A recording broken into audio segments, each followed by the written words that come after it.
அனைவருக்கும் வணக்கம். திண்டுக்கல் மாவட்ட ஆட்சியர் அவர்களிலிருந்து முன்னாள் முப்படை வீரர்களுக்கு ஒரு நற்செய்தி. அதாவது திண்டுக்கல் மாவட்டம் கொடைக்கானலில் உள்ள முன்னாள் முப்படை வீரர்கள் ஓய்வு இல்லமானது பயன்பாட்டிற்கு வந்துள்ளது என்று தெரிவித்துள்ளார்கள். இதன் அடிப்படையில் திண்டுக்கல் மாவட்ட முன்னாள் முப்படை வீரர் நல அலுவலகம் ஒரு செய்திக்குறிப்பை வெளியிட்டார்கள். அந்த செய்திக்குறிப்பில் முன்னாள் முப்படை வீரர் ஓய்வு இல்லமானது 23 மே 2025 முதல் பயன்பாட்டுக்கு கொண்டு வரப்பட்டுள்ளது என்று தெரிவித்துள்ளார்கள்.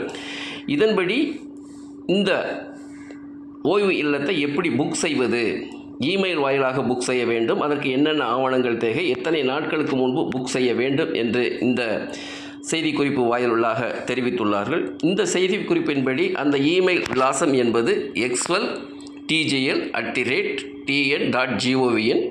7 days in advance 7 நாட்களுக்கு முன்பு இந்த ஓய்வு இல்லத்தை புக் செய்ய முடியும் என்று கேட்டுக்கொண்டுள்ளார்கள். அத்துடன் என்னென்ன ஆவணங்கள் தேவை, experience identity card, Aadhaar card, mobile number, அத்துடன் அவர்களுடன் சேர்ந்து பயணிப்பவர்களுடைய ஃபேமிலி மெம்பர்ஸ் அவர்களுடைய ஆதார் கார்டு டீட்டெயில்ஸும் இந்த இமெயில் வாயிலாக அனுப்ப வேண்டும் என்று கேட்டுக்கொண்டுள்ளார்கள்.